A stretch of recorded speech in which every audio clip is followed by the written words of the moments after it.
ആന്ധ്രാപ്രദേശ് മുഖ്യമന്ത്രിയായി തെലുങ്കുദേശം പാർട്ടി നേതാവ് എൻ ചന്ദ്രബാബു നായിഡു സത്യപ്രതിജ്ഞ ചെയ്ത് അധികാരമേറ്റു. സത്യപ്രതിജ്ഞാ ചടങ്ങിൽ പ്രധാനമന്ത്രി നരേന്ദ്രമോദി, കേന്ദ്ര ആഭ്യന്തരമന്ത്രി അമിത്ഷാ, ബി.ജെ.പി ദേശീയ അധ്യക്ഷൻ ജെ.പി. നദ്ദ, റോഡ് ഗതാഗത ഹൈവേ മന്ത്രി നിതിൻ ഗഡ്കരി, മഹാരാഷ്ട്ര മുഖ്യമന്ത്രി ഏക്നാഥ് ഷിൻഡെ, നടന്മാരായ രജനീകാന്ത്, ചിരഞ്ജീവി തുടങ്ങിയ നിരവധി പ്രമുഖർ പങ്കെടുത്തു. സത്യപ്രതിജ്ഞ ചെയ്ത ശേഷം ചന്ദ്രബാബു നായിഡു പ്രധാനമന്ത്രി നരേന്ദ്രമോദിയെ ആലിംഗനം ചെയ്തു.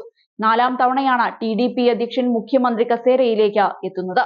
മുഖ്യമന്ത്രിക്ക് പുറമെ ജനസേന പാർട്ടി നേതാവും നടനുമായ പവൻ കല്യാൺ, നായിഡുവിന്റെ മകൻ നാരാ ലോകേഷ്, മുതിർന്ന ജെ.എസ്.പി നേതാവ് നന്ദലെ മനോഹർ എന്നിവരുൾപ്പെടെ 24 പേർ മന്ത്രിമാരായും സത്യപ്രതിജ്ഞ ചെയ്തിട്ടുണ്ട്.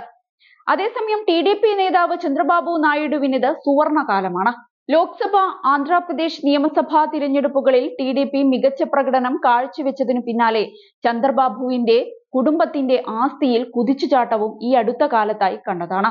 ചന്ദ്രബാബു നായിഡു സ്ഥാപിച്ച ഹെറിറ്റേജ് ഫുഡ്സിന്റെ ഓഹരികൾ കഴിഞ്ഞ കുറച്ച് ദിവസത്തിനുള്ളിൽ 55% ഉയർന്നത്. ഇത് ചന്ദ്രബാബു നായിഡുവിന്റെ ഭാര്യ നാരാ ഭുവനേശ്വരിയുടെ ആസ്തിയിൽ 535 കോടി രൂപയുടെ വർധനവാണുണ്ടാക്കിയത്. 1992-ലാണ് ചന്ദ്രബാബു നായിഡു ഹെറിറ്റേജ് ഫുഡ്സ് സ്ഥാപിച്ചത്. ഇന്ത്യയിലെ ഏറ്റവും വേഗത്തിൽ വളരുന്ന പബ്ലിക് ലിസ്റ്റഡ് കമ്പനികളിലൊന്ന് എന്നാണ് കമ്പനിയുടെ വെബ്സൈറ്റിൽ വിശേഷിപ്പിച്ചിരിക്കുന്നത്. ഡയറി, പുനരുപയോഗ ഊർജം എന്നിങ്ങനെ 2 ബിസിനസ് ഡിവിഷനുകളാണ് കമ്പനിക്കുള്ളത്. നിലവിൽ ആന്ധ്രാപ്രദേശ്, തെലങ്കാന, കർണാടക, കേരളം, തമിഴ്നാട്, മഹാരാഷ്ട്ര, ഒഡീഷ, എൻസിആർ, ഡൽഹി, ഹരിയാന, രാജസ്ഥാൻ, ഉത്തരാഖണ്ഡ്, ഉത്തർപ്രദേശ് എന്നിവിടങ്ങളിൽ ഹെറിറ്റേജിന്റെ പാലും പാലുൽപ്പന്നങ്ങളും വിപണിയിലുണ്ട്. BSE കണക്കുകൾ പ്രകാരം 2,26,11,525 ഓഹരികൾ കൈവശം വെച്ചിരിക്കുന്ന കമ്പനിയുടെ മുൻനിര ഓഹരി ഉടമയാണ് നാരാ ഭുവനേശ്വരി. തിരഞ്ഞെടുപ്പ് ഫലത്തിന് മുന്നോടിയായി ഓഹരി വിപണി മുമ്പെങ്ങുമില്ലാത്ത തരത്തിൽ വലിയ തകർച്ചയാണ് അഭിമുഖീകരിച്ചത്. ലോക്സഭയിലേക്ക് ടി.ഡി.പി മത്സരിച്ച 17 സീറ്റുകളിൽ 16ലും വിജയിക്കുകയും തിരഞ്ഞെടുപ്പിൽ NDA വിജയിക്കുന്നതിൽ നിർണായക പങ്ക് വഹിക്കുകയും ചെയ്തിരുന്നു.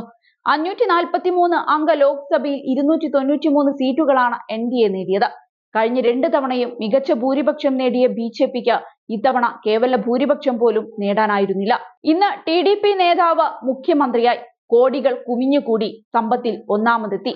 ഇതൊക്കെയാണ് ഒരാളുടെ സമയം എന്ന് പറയുന്നത്.